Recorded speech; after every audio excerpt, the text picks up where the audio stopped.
Podcasting Q&A for August 14th, 2017. Thank you for joining me. I'm Daniel J. Lewis. In this Q&A, I have questions about podcasting with a tight budget, negative feedback, and taking live calls, in addition to any questions that may come up while I do this live, because I record this live on Facebook on Mondays at 2 p.m. Eastern Time over at theaudacitytopodcast.com/live. That will always take you to the current live event on those Mondays so that you can check it out and join us, whether we're on Facebook or something else. That /live link will always take you there, Mondays at 2 p.m. Eastern at theaudacitytopodcast.com/live.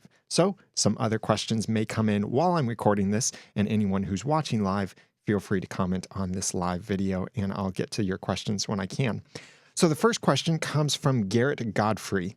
Garret asked, what are the best tips/services for those podcasting on a tight or non-existent budget?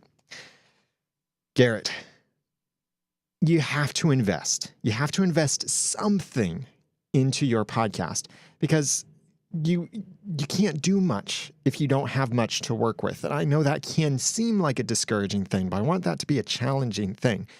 So as much as you can, try to tighten in other areas of your budget so that you can afford to do the things and use the tools that you need for your podcast. Podcasting can cost as little as $10 a month, which that might be skipping a couple lattes or skipping a couple, or maybe even just skipping once of eating out for lunch. So that money can come from different places and it doesn't have to cost a whole lot. That said, some tips for podcasting on a really tight or non-existent budget. First, don't try to hack things together. My friend Dave Jackson from School of Podcasting will talk about painting with peanut butter. Yes, you can do it, but that doesn't mean you should, and that doesn't mean it gives you good results. Yes, you can hack together a bunch of free pieces and invest, or maybe even waste, a lot of time piecing things together, trying to do your podcast for absolutely free. But many of those pieces can break, or they're not doing their job well, or the company decides to go under business go out of business. That's the term I was thinking of. Because free is not a sustainable business model for a company, and losing money also isn't a sustainable business model. SoundCloud. So it's important for you to invest your time and what other resources you have, your money, into solutions that will help you to keep your podcast going. So your biggest expense will probably be your microphone and your hosting. Your microphone could be, now you absolutely must have a microphone to do a podcast because you can't record audio without a microphone. That microphone, though, could come in different places. I recommend the Audio-Technica ATR 2100 USB as a starting microphone. It's usually around $50 to $70. Its price fluctuates. Sign up for the Podcasting Deals email newsletter over at podcastingdeals.com, and you'll be notified as soon as that microphone or another really good one goes on an amazing sale, because then it's worth getting. Right now, I'm actually doing a giveaway that will include a Samson Q2U USB XLR microphone, which is very similar to the ATR 2100 USB. And all you have to do is pre-order the messengers and send me a screenshot proof that you pre-ordered the messengers, which is $5.99 in the United States. It's available in only 15 countries. So if you visit theaudacitytopodcast.com/themessengers and it's not available in your country, then it's not available yet. It will eventually be available through different channels, but that's a way that you could potentially win or have a chance to win a free microphone. If you don't have the money to pre-order yourself, then you can get someone else to pre-order and send photographic proof that they pre-ordered. Like maybe you have them do it on their phone, and then you take a selfie with them and showing their phone that shows the pre-ordered screen on it. Then that way you can get a free entry into that giveaway that I'm hosting. But giveaways aside, the microphone that you could use for your podcast could be the microphone that's built into your mobile device, whether that's a tablet, a smartphone, maybe even your computer. The quality of these microphones will differ greatly. And what matters most to the quality of your recording is not the microphone itself. That does affect it. But what matters is your technique and your environment. See, I can spend $2,000 on a microphone and put it on the other side of this room and be in a really noisy room, and you'll think I'm talking through a speaker or a speakerphone or some microphone built into my laptop computer. It would sound horrible. So a really expensive microphone doesn't fix audio problems. But a cheap microphone, like the microphone built into a mobile device, like the iPhone mic, by the way, is really good. It's better than the headset mic, in case you're wondering. The microphone that's built directly into the iPhone. But if I hold the iPhone microphone away from me, like here it is about 2 feet away from my mouth, it's not going to sound very good. If I set this on desk and I'm pounding the desk, if I'm in a really noisy environment, if there's a lot of air blowing over the microphone, like a windy environment or a fan or air conditioner, or I'm outdoors or anything like that, it's not going to sound good. So if you can, make a fist, if you can, and put that fist between the microphone and your mouth. That's about how far the microphone should be from your mouth. That's the ideal distance for most microphones, that you're close enough that it hears your voice more than background noise, and it hears your voice more than your voice echoing or reverbing off of nearby surfaces. It might still pick it up, yes, but it will hear your voice better, but you're not so close that it picks up all of those mouth noises. The closer you get to the microphone, the more it will pick up those mouth noises, or the more noticeable they'll be. So your technique matters, your environment matters.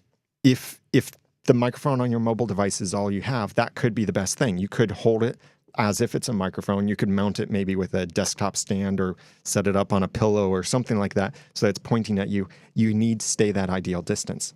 The microphone built into laptop computers could even work.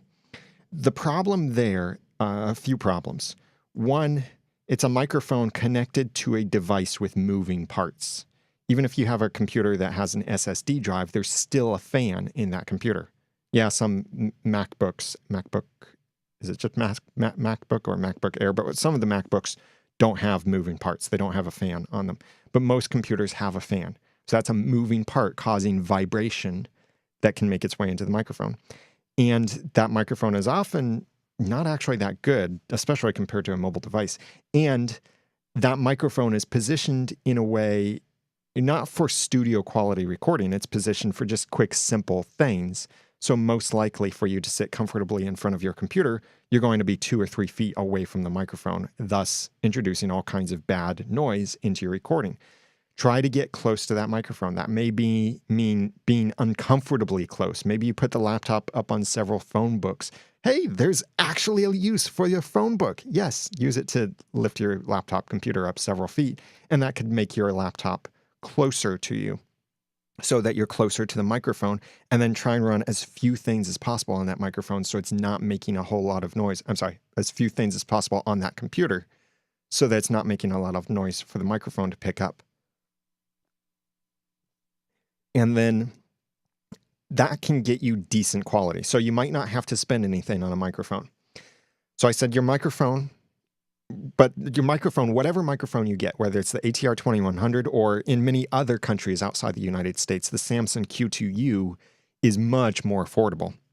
But I generally recommend the ATR 2100, even if it's more expensive as it is in the United States, because it has a lifetime warranty. But that's a one-time purchase. That aside, your next highest expense will be your hosting. Could be your website hosting and your media hosting. So there, it's really about how much do you need. The more you need, the more it costs. The more control and features you need on your website, the more specialized hosting that you need, or the more complicated the hosting gets.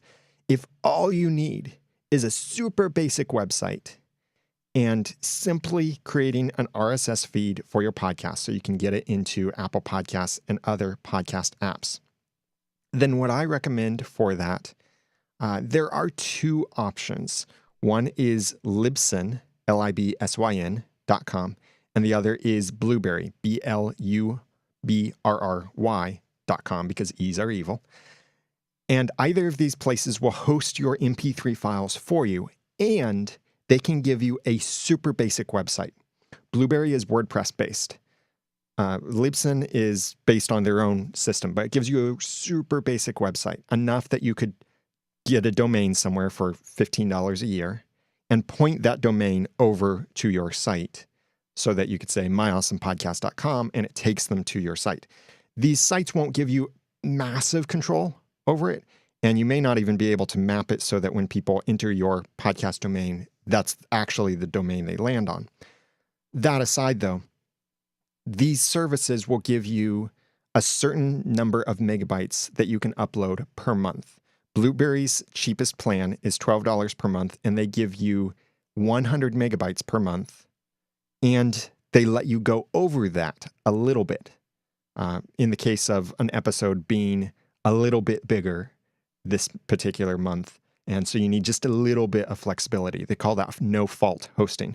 So like, for example, if you publish 4 episodes a month, each one is 25 megabytes, but then your 4th episode happens to accidentally be 30 megabytes, so now you need 105 megabytes of space, not 100.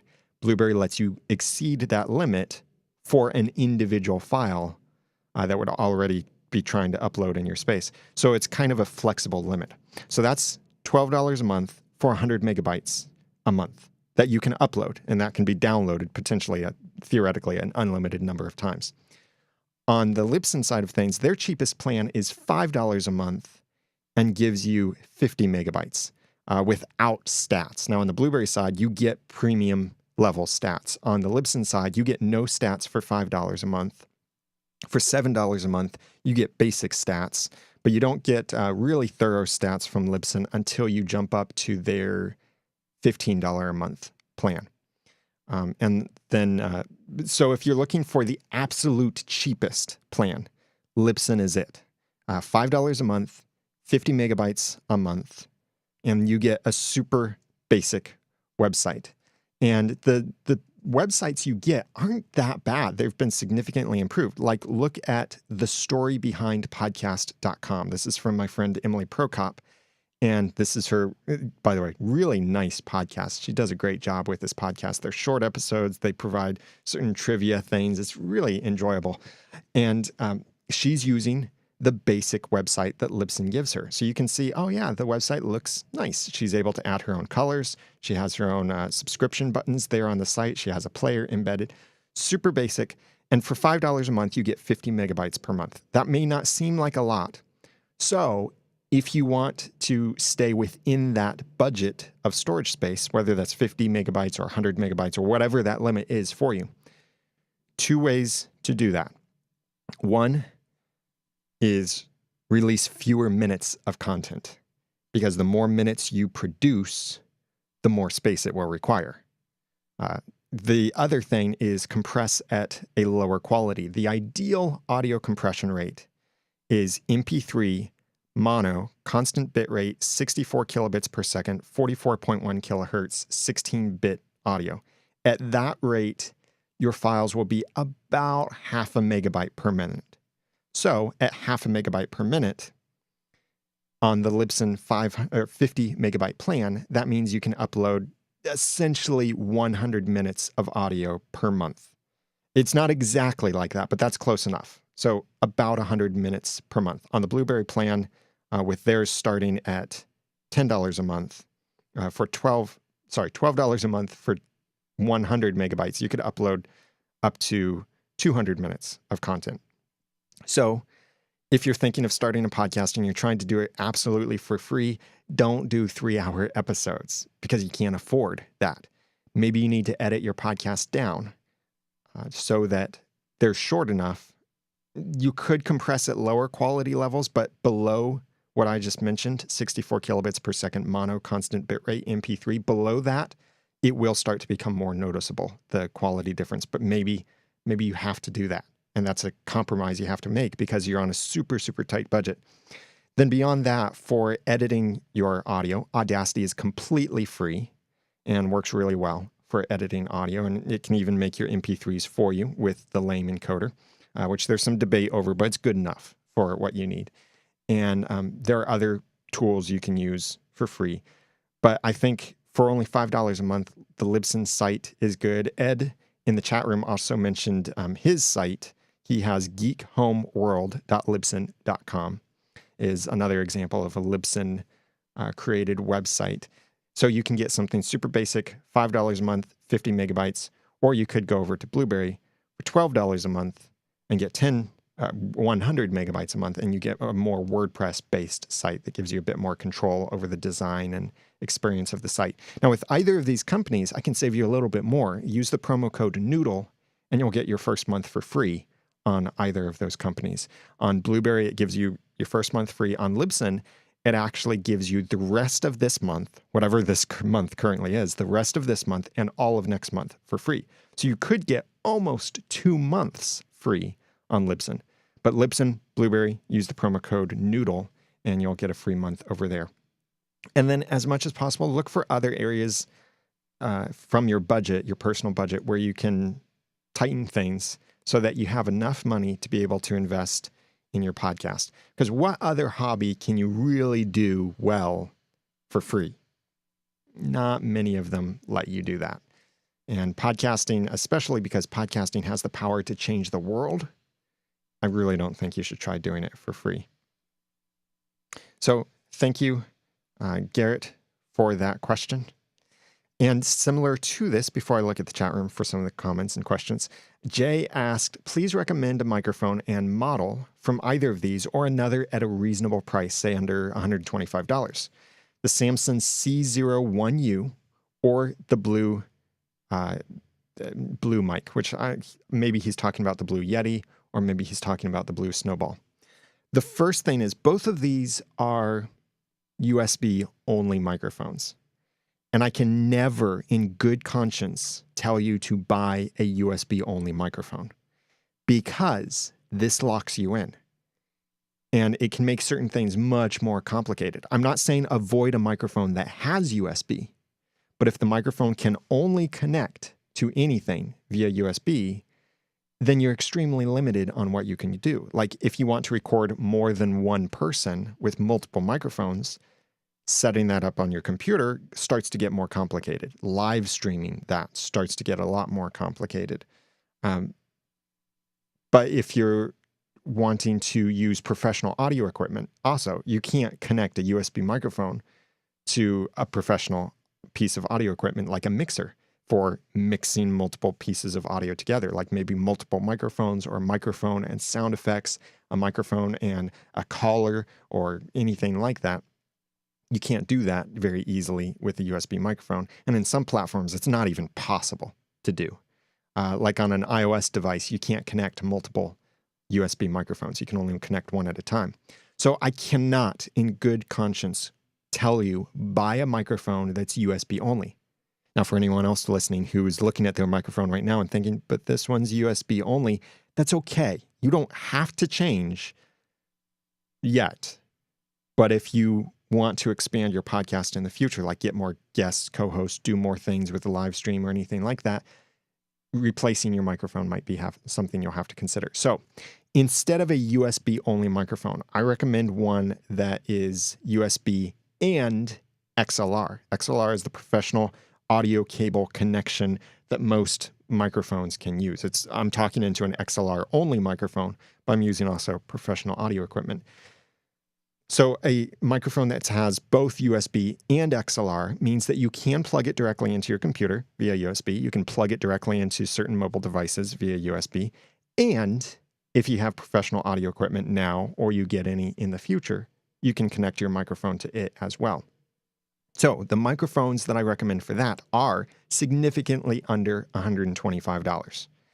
I recommend first the Audio-Technica ATR 2100 USB. This is around $50 to $70. Its price fluctuates, so podcastingdeals.com, sign up over there to be notified if there's a deal on the microphone. This microphone, all of these microphones I'm about to mention are USB and XLR. What makes the ATR 2100 stand out above all of the microphones that are almost identical to it is that this one has a lifetime warranty. I've had to take advantage of the lifetime warranty, and it was really nice to know that, okay, here, years later, I can still get the microphone replaced if anything goes wrong with it. The other microphones I'm about to recommend are only 1-year warranty microphones.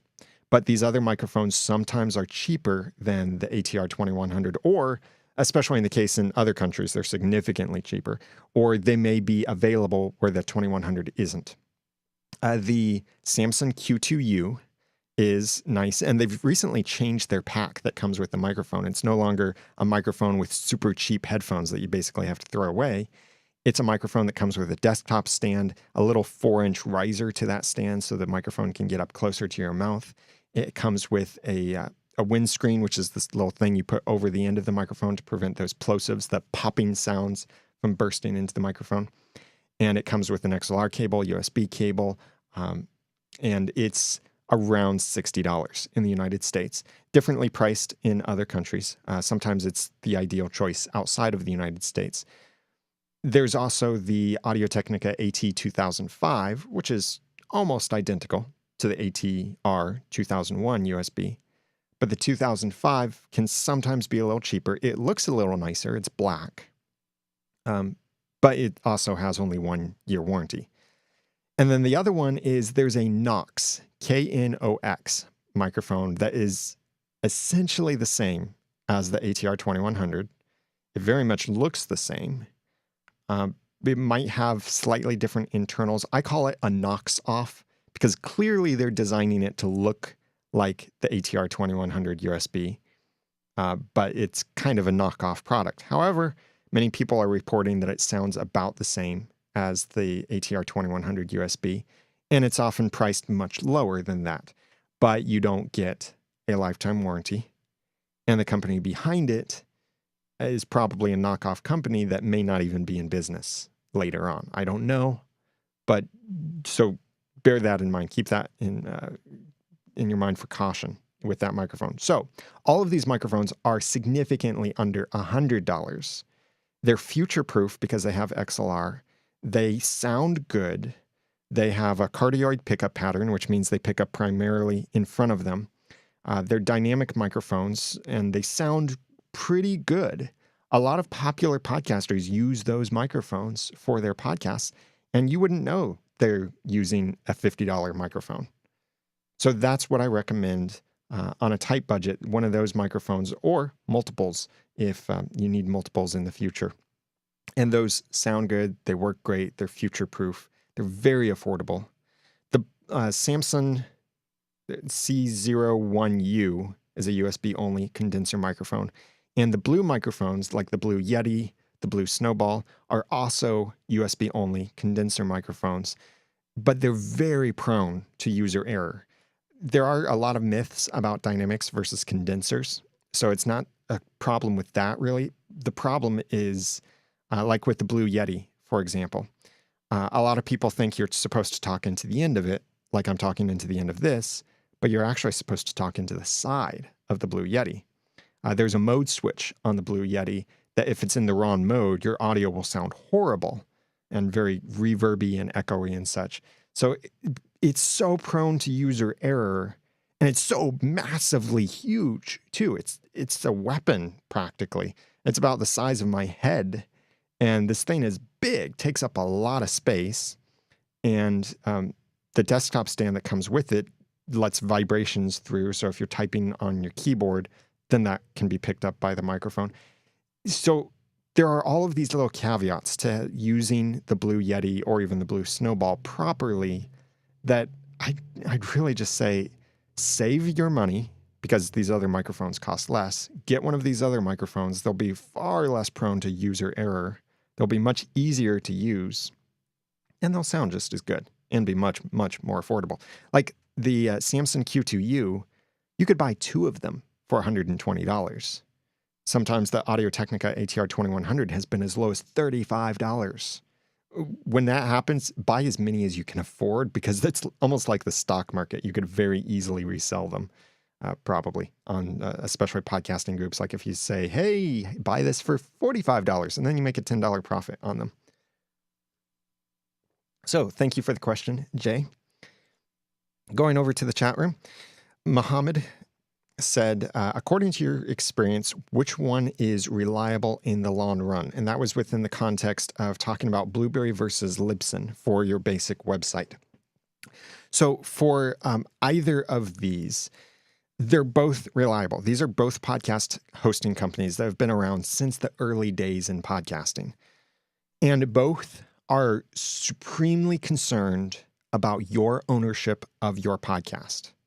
So if something were to happen with either company, or even if nothing happened, but you wanted to leave either company, they provide the means for you to do so and still own your podcast. They don't hold your podcast hostage, either intentionally or unintentionally. So you can trust either of those companies. With Libsyn, you can at any time redirect your RSS feed to somewhere else if in case you decide to move. You can redirect your website. You can also ask them to place a permanent redirect for a flat $25 fee when you close your account, so that even when your account is gone and all of your media and RSS feeds are deleted from their servers, they're still redirecting your old subscribers and old visitors for you over to your new website and your new host. Blubrry can do the same thing. They just don't charge extra for it, and you have to ask for it from Blubrry if you want them to. So it's really about which one fits your budget, your workflow better. If you like a WordPress style, then you can go with Blubrry with their basic PowerPress site. Or if you want something that gives you a tiny bit more bang for your buck, then you can go over to Libsyn. Promo code Noodle gives you a free month with either. Steve Sleeper said, 40 years ago, the progressive rock format was popular on FM stations. I worked at one of these stations. We had a mic with a Nerf ball looking windscreen on it. We put near, sorry, typo here, had our lips on the windscreen and it was compressed heavily. Folks could sit in the control room and not hear us. You could hear us on air, but we sounded like we were stoned. Man. Yep. Weird things can happen when you start having to mess with microphones, hack things around, or if you're not familiar with how to use a microphone. What I like about the Electro Voice RE320, which is what I'm talking into right now, and also James Ortiz in the chat room mentioned that he uses a RE322. So, hey, high five, man. The RE320 has what they call a variable D effect or filter, that it reduces the proximity effect of the microphone so that on many microphones, the closer you get to the microphone, the more bassy you end up sounding, the more presence you have.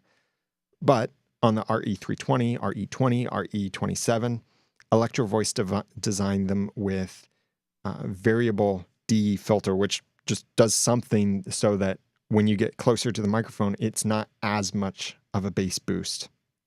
And so that way you don't end up sounding like you're stoned or the voice of God when you shouldn't sound like you're the voice of God, because he might not appreciate that. Next question comes in from Jonathan. Jonathan asked, what do you do when people send negative feedback anonymously?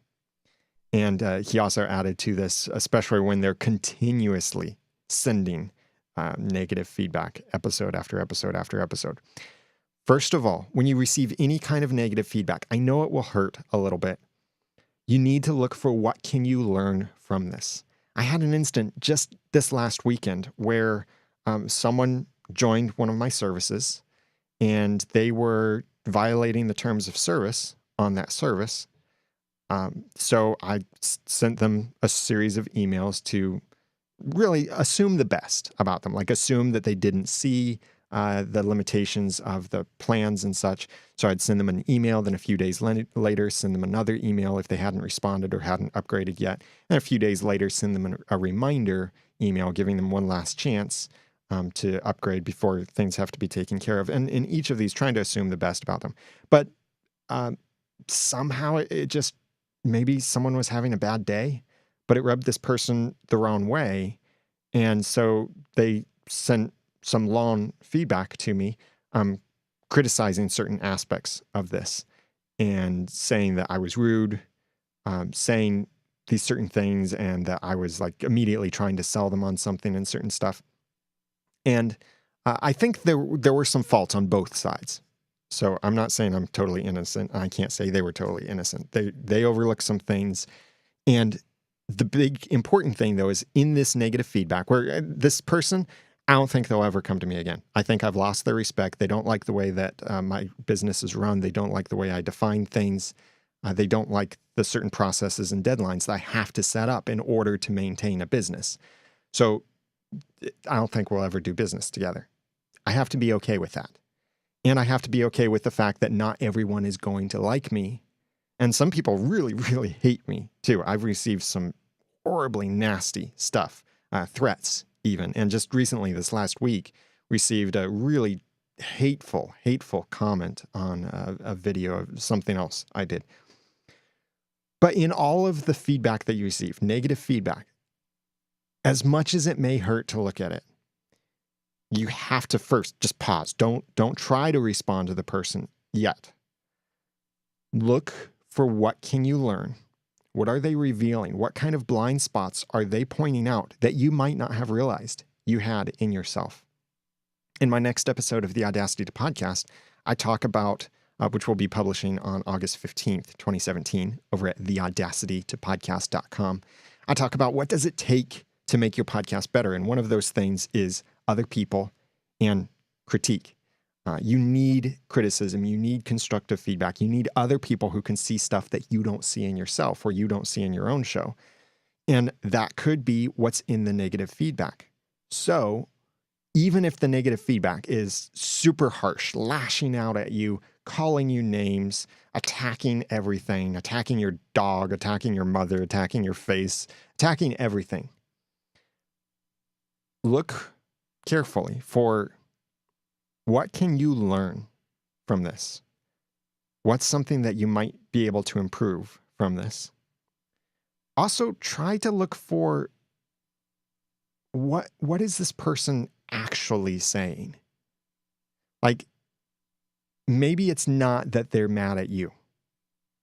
Maybe they're just upset about something else, and you happened to be the one who received that negative energy. So they're not actually angry at you. You can try and diffuse the situation sometimes if you can communicate back and forth. But Jonathan asked specifically when they're sending feedback anonymously. And anonymous negative feedback tells me that the person doesn't really want a conversation. They want to be heard, or they want to get something off their chest. But if they're sending it anonymously and you have no way of contacting them back, then they don't want to start a dialogue. They might not truly be interested in helping you improve. They just want to lash out at you. So recognize they are not your audience. You shouldn't change your show because one person is complaining and threatening or whatever. Because it's very possible that you could change everything to exactly the way they asked or pointed you to or whatever, and they still not like you. Because that could just be them. They could be a troll. They could be a hateful person. They could be going through horrible situations, anything like that. So if you can't dialogue with them, as much as possible, when you receive negative feedback, try and dialogue, be humble, try to learn from those things. But if it's anonymous and you can't communicate with them, you might have to just ignore it. If none of your other audience is saying similar things, or you don't realize internally in your heart, you don't realize that what this person is saying is true, or let me word that differently. If you don't see it as a confirmation of certain things that are actually a truth that they're sharing with you, then you might need to simply ignore them. And if they're coming through a consistent address, even if it's a fake address, maybe just block them. Because you're too busy changing people's lives.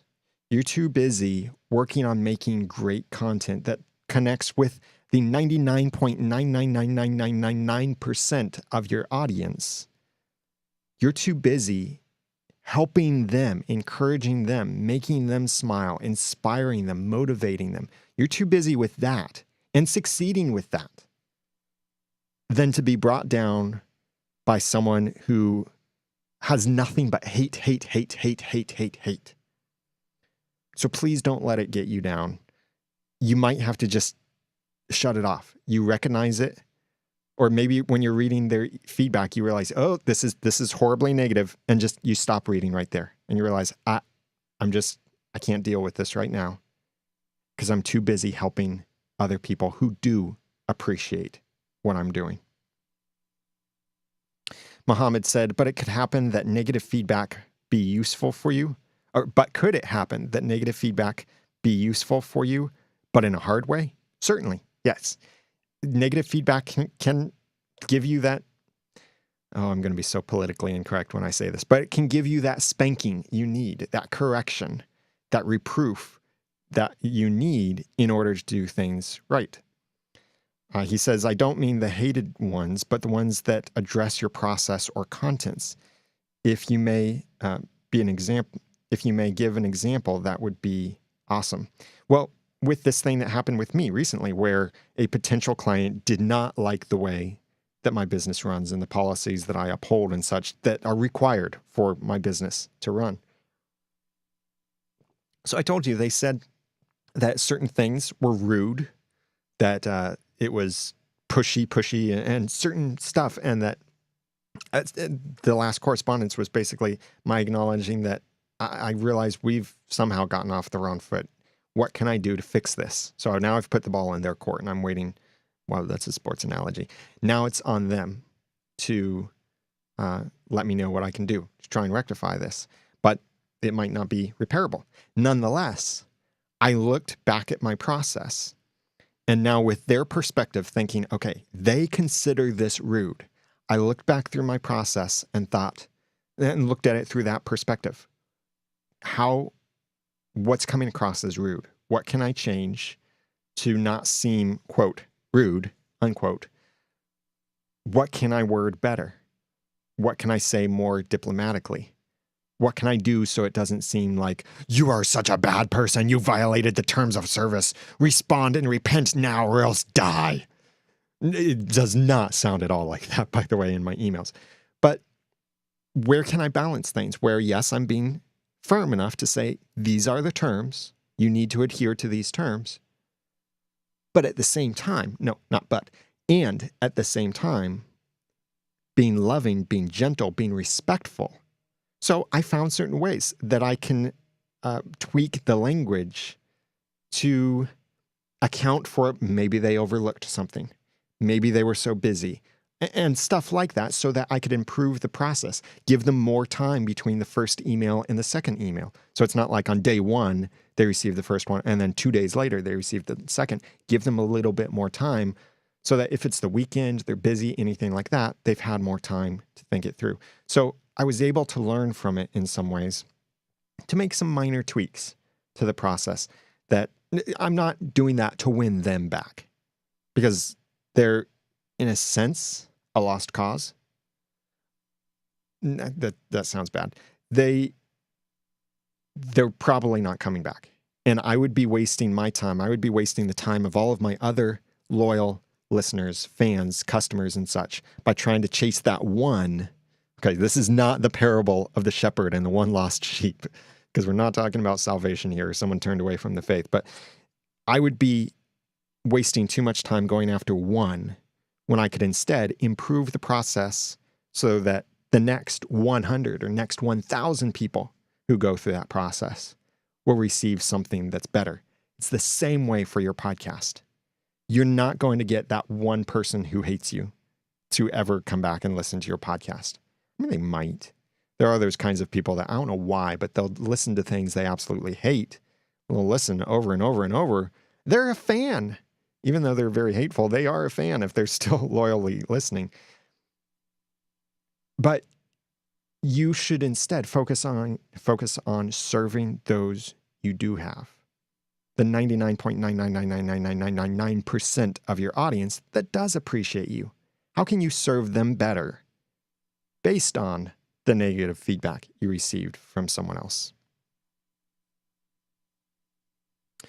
Moving on, coming back, Scott Smith said, wow, I can't see you being pushy. Thanks, Scott. Mike Wilkerson said, I'm way more redwood on that than others. It's their opinion, and the reason that we love podcasting is because all of the perspectives that there are in the world. I agree on the learn thing, but the whole iTunes pot-shotting things is just beyond frustrating, especially when there is no answerability. Referring, I believe, to the fact that you can't respond to reviews in Apple Podcasts or in iTunes. Someday that might come because developers can now respond to reviews left on apps. But then again, developers need to be able to respond to reviews. Podcasters don't really need to, because many times a review on an app might be like, oh, it crashed when such and such happened. So you might need to respond to ask, what phone are you using? Or I just released an update. Can you test this? See if that fixes it. There's not really that much need on the podcast side of things. So yeah, negative reviews can kind of stink. Going back to the Blubrry and Libsyn thing, Jason E. Norris said, Blubrry and Libsyn have fundamental differences of opinion about creating/owning an RSS feed. They do, and that's more kind of semantics with them. They both fully believe it's important for you to own your own RSS feed, to have control over that. Blubrry sees ownership as meaning it's your URL, your domain, your URL. Libsyn sees ownership as we're providing this service that's very stable and you can redirect if you want to. So they're both right. It's both providing options for ownership, just slightly different approaches. So it's not like if you used Libsyn to create your RSS feed that you don't own your own feed. You do, because you can redirect it at any time while you're a customer, or even if you cancel your account, you can ask Libsyn to place a permanent redirect. Yes, it does cost $25 extra, which is a bummer. Maybe someday they'll remove that extra fee, but they're willing to then set a redirect in place to help their former customers. That's pretty good, I think.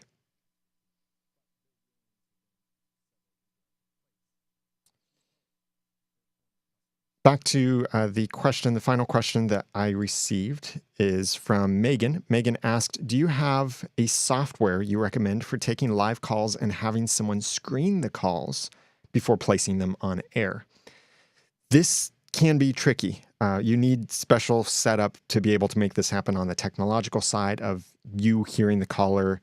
And if you're doing this live, then your live audience hearing the caller and such. But that aside, the two platforms I recommend for this that do this very well, and that's why you'll hear me recommend these platforms, Blog Talk Radio and callinstudio.com. I do actually have an affiliate link for Blog Talk Radio. I don't talk about them much, so you won't hear me mention this affiliate link much. But if you'd like to join through my affiliate link, and I get some kind of compensation, I don't know what the percentage is, but you can go to theaudacitytopodcast.com/Blog Talk Radio. Blog Talk Radio and Call In Studio provide the ability for people to call into your show, and either you or someone else in a different room can screen those calls. And it's hard for you if you're the host and you're live streaming. It can be difficult for you to do the actual screening. If you're live, you can edit that out later. But if someone is in a different room, they could screen the calls for you, and then they can make a note on the caller to say, Jim from Washington talks about whatever. And so you can then pick that from your list of callers, and it comes through on your side. Blog Talk Radio, Call In Studio, those are the best two that I know. There are other services that kind of try to do this, but they can be a little bit clunky to work with or difficult for the audience to use. And the important thing is to do what works for you and for your audience. It might be more expensive. Like Blog Talk Radio can get expensive, but they're providing a really nice feature for their live call-in studio options. Or you can use callinstudio.com, which might be a little bit cheaper. You end up paying per minute, I believe, of call-in time and having a phone number. That's Blog Talk Radio, the audacitypodcast.com/blogtalkradio, and also callinstudio.com. Mohamed asked, it may seem off topic. Nope, it's not. It's about podcasting, so you're on topic. But he said, 8 episodes are the standard to start with when submitting the podcast, or may it be less or more? This is about the idea of when you're launching a new podcast. Some people will say have at least 3 episodes. Some people say have at least 5. Some people say have at least 8. Some people launch with an entire season available. Some launch with 10, 15, 20. The number of episodes that you launch with will not affect your ranking inside of podcast apps. And I recommend that you not get too far ahead when you're launching your podcast. Like if you record a podcast and you have 50 episodes ready and you're going to do a weekly podcast, so you have a whole year worth of episodes ready, they're all scheduled, will publish automatically. Well, what you then prevent yourself from having the ability to do is adapt in those early days, or to engage with your audience. Because if you're, one moment, need to send a note to someone. If your audience, let me back up. If your audience wants to send feedback on your first episodes, and you've already recorded 50 episodes and scheduled them all to publish, you can't include their feedback for a year. Or if you receive feedback to help you improve, or you learn some things as you go, the more episodes you have, quote, in the can, unquote, or queued up or already pre-recorded before you launch, then the less flexibility you have to adapt to things, to find your voice, to adapt based on publicity, based on any kind of growth that you have going on at the same time. So don't get too far ahead. I do still recommend that you have a few episodes ready to go when you're launching a new podcast for a couple reasons. One is it helps you to, instead of be focusing on the daily grind or weekly grind of recording episodes, you can focus on having a fun launch and marketing your brand new podcast and such. Also, having multiple episodes means that when people find your podcast, they get a better idea of what your podcast is about based on the episodes that you already have available. So if your podcast is the internet marketing podcast, we'll say, and they can see, oh, episode 1 is about what is marketing. Episode 2 is why you should use Pinterest. Episode 3 is why Google Plus isn't dead. Episode 4 is how to use YouTube to market your brick and mortar store. Episode 5 is using Twitter for international marketing. So they can see, oh, these are really cool topics. These all interest me. So they can get an idea. Your episodes are basically your portfolio of content. And having more episodes means that if someone downloads, and this is a big if they download those multiple episodes, then it gives them the opportunity to get hooked more. It's kind of like the sampler thing. You know, at the store, they give you a tiny, tiny little sampler that's just enough for you to taste what something is like. But imagine if they gave you appetizer level things. Well, that might be enough for you to get hooked on that item. Maybe a bad example there, but with your podcast, some people will binge listen. So if they listen to 5 of your episodes, they might fall in love with your podcast more easily and look forward to the next episodes more quickly than if you had only 1 episode available. So there's that perspective. And there's also the chance to demonstrate your expertise, to tell a bigger story with those early episodes and get people hooked on the content. It gives you more content to be able to market. Instead of it's only episode 1 that you can market, you can have a rotating cycle of marketing several episodes and what their specific topics are. Some things to consider, though, are, first of all, many podcast apps do not download all the episodes automatically.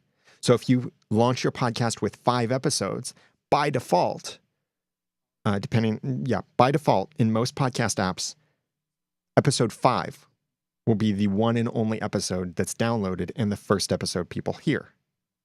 There are some ways to work around that in iOS 11 and the new podcast app, but that's a completely different topic. And it may not even be applicable.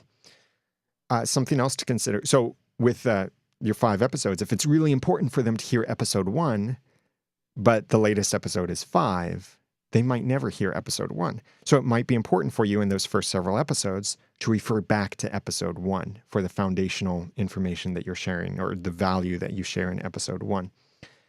The downloads won't be spread across all of those episodes. So you can't imagine, it's not realistic to think, oh, if I publish 5 episodes, that means I'll get 5,000 downloads instead of 1,000, because most podcast apps don't download all of those episodes right away.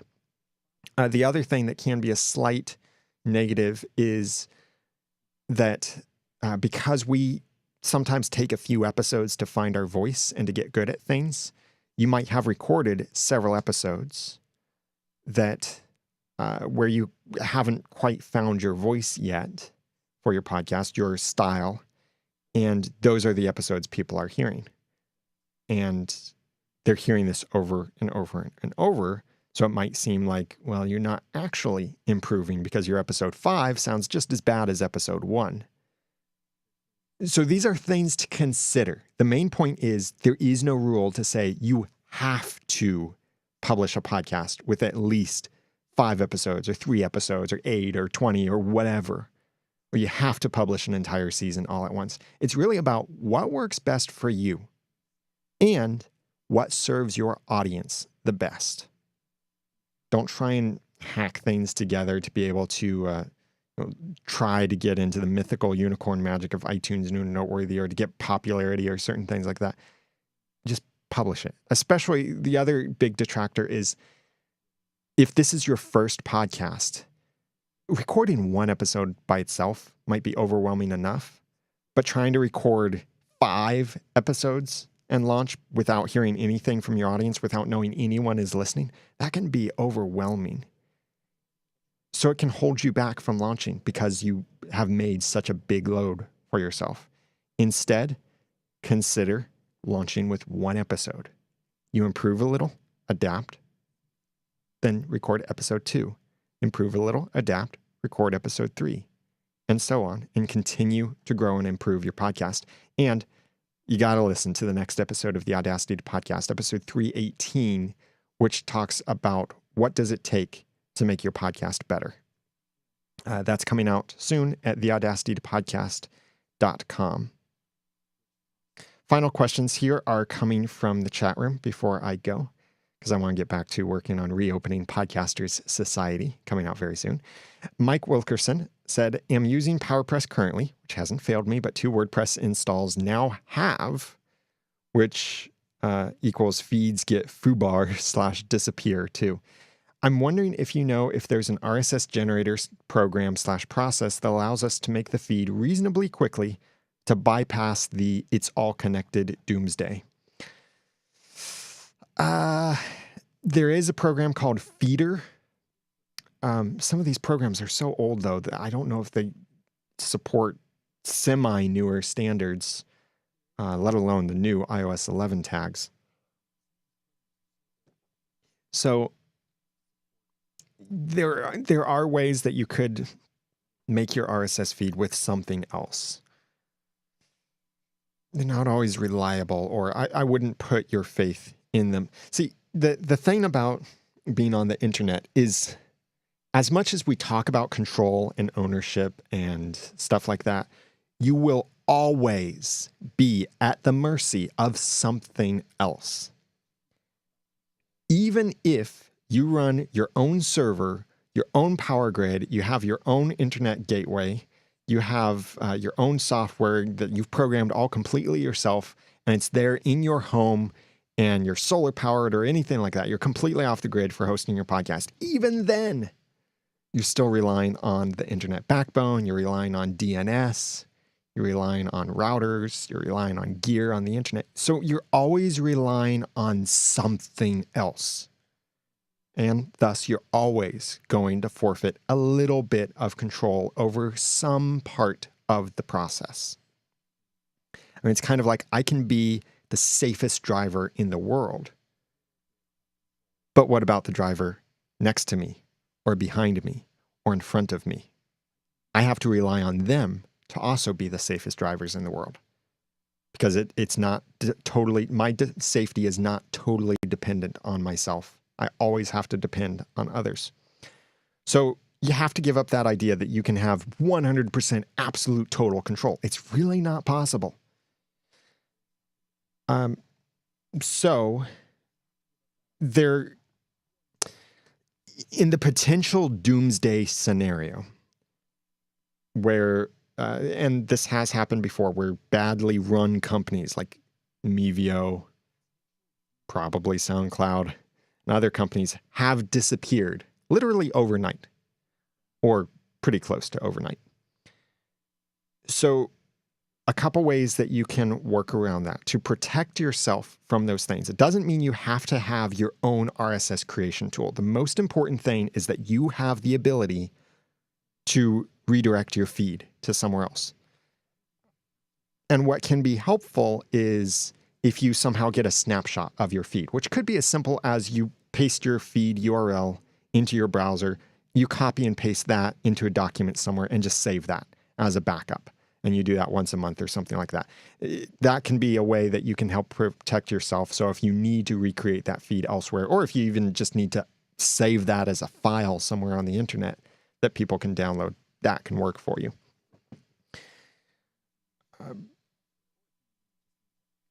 I think Libsyn, Blubrry are trustworthy.